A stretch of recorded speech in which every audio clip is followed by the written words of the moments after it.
everybody, Lightning Turk, and welcome back to another Supremacy 19 game. Today we're back on the World at War, what was it? The Anti-Goldmark game. So I guess let's go over all the new things that have happened. There's a lot of stuff that has happened, like so much stuff. Oh my god. Time to go over it. So let's start up, as always, right from North America.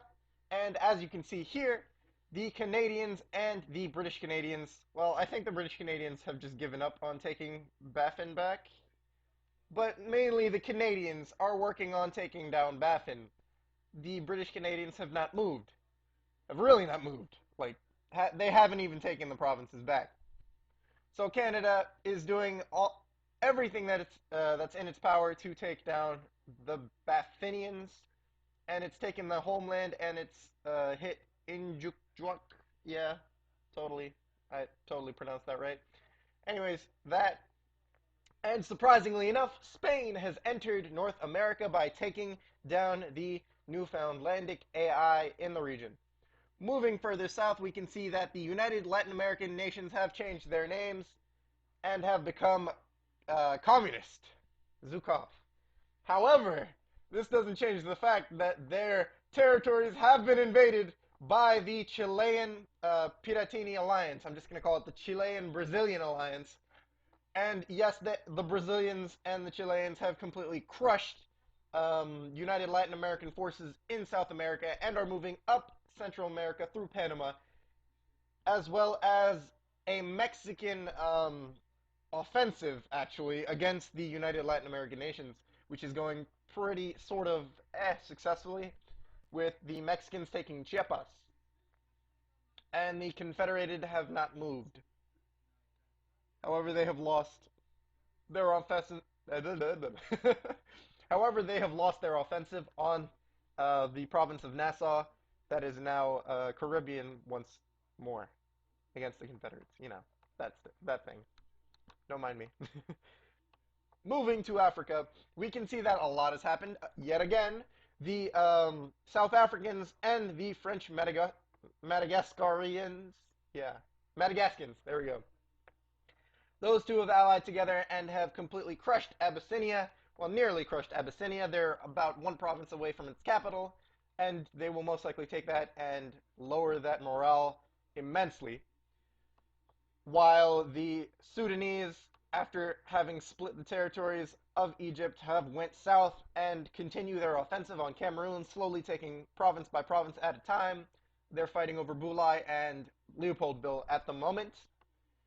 Now we get into Europe. I'm just going to call skipping West Africa completely because it's all Spanish. So the Spanish Empire is massive, with territories in North America, in Africa, encompassing about nearly a third of Africa, more than a third of Africa actually, but not half of Africa. Its homeland, and a gigantic chunk of Europe, as well as the Asian territories. Look at this. Look at Spanish holdings in Central Asia. It's just massive. It's incredible. It's awe-inspiring. So enough licking the boots of the Spanish. We will move on to the English and the Irish as soon as this lag sort of ends. Look at this. What is this? What kind of lag is this? Oh my god. Come on.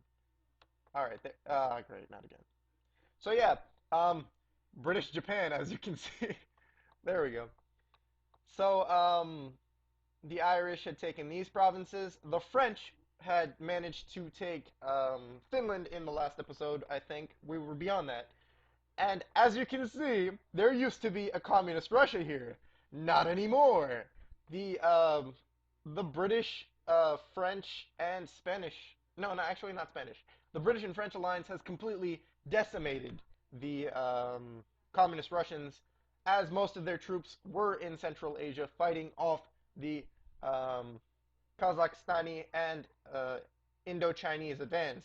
And as you can see, where are the Indo-Chinese? They have been eradicated, or nearly eradicated, by the alliance. Well, not really the alliance, but by the nations, the separate nations of the Republic of China.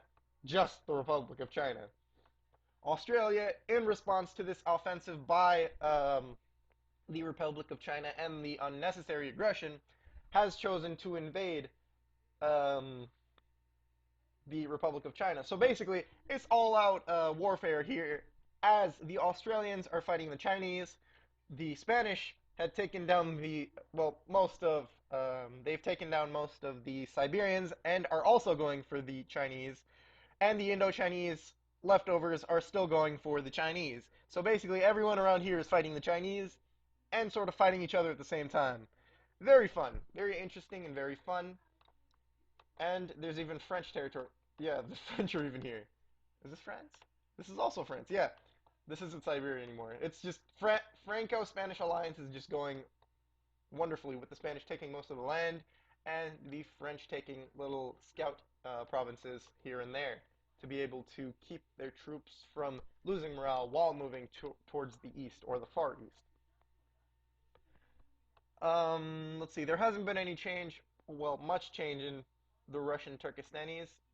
They haven't changed territorially much. They've gotten rid of the Kazakhstanis, but not really them. Everyone else got rid of them.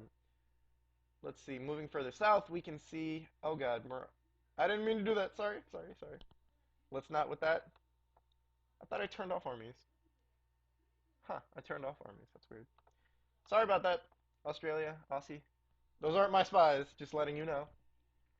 Those are the spies I have an alliance with, most likely Russian spies.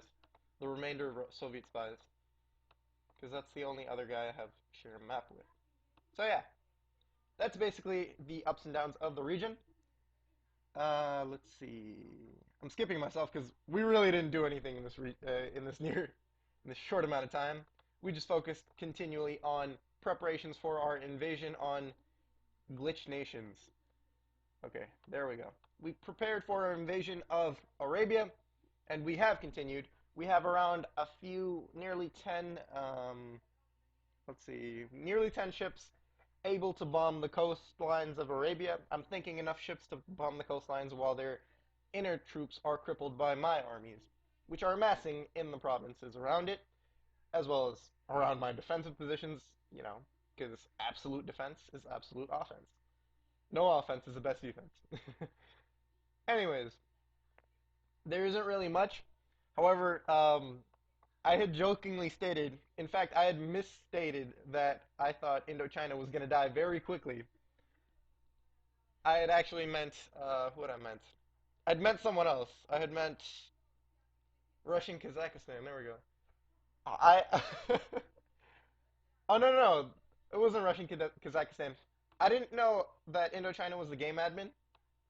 I thought it was still Cameroon that was the game admin, and since Sudan was still at war with him, I thought he was going to die quickly, so I. Oh my god, my stupidity.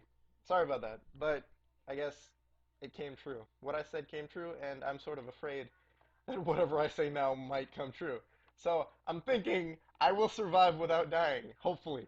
Hopefully. Let's take a look at the post today, actually. What has happened? I'm ninth now, so that's not bad. Alrighty. Hmm.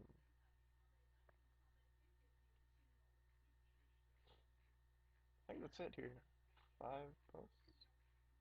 Let's see. Let's move to day 28. Alright, by the way, we're on day 29. Just to let everyone know, you know. No, no, no, no, no, no, no. As you can see, all the wars. The Ottoman prophecy has come to reality. Yes, Spain. I'm fully aware of that. I'm sort of depressed. I didn't really want him to die. He seemed like a good player. But I guess he kept his troops, I guess, weakened? Or he trusted his allies too much. You gotta not trust people too much. Because you might get killed quickly. Um, Okay. Thanks, Frenchie, for the kind words. Just check a game, folks.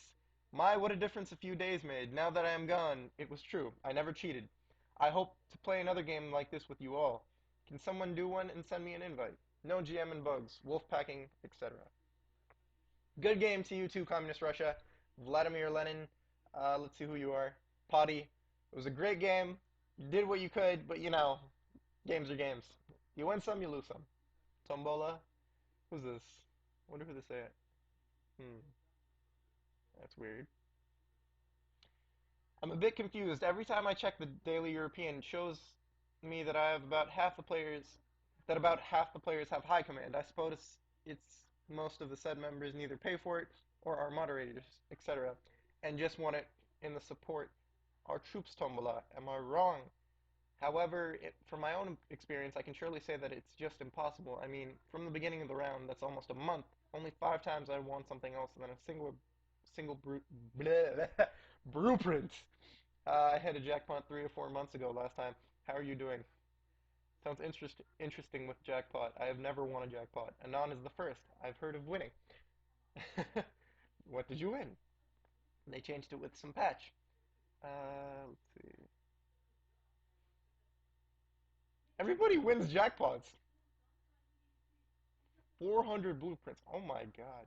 Okay, let me just state to the DE and to everyone that I have never won a jackpot in my life. I've never been that successful and lucky, more correctly. It's completely based on luck. It's just a randomized system.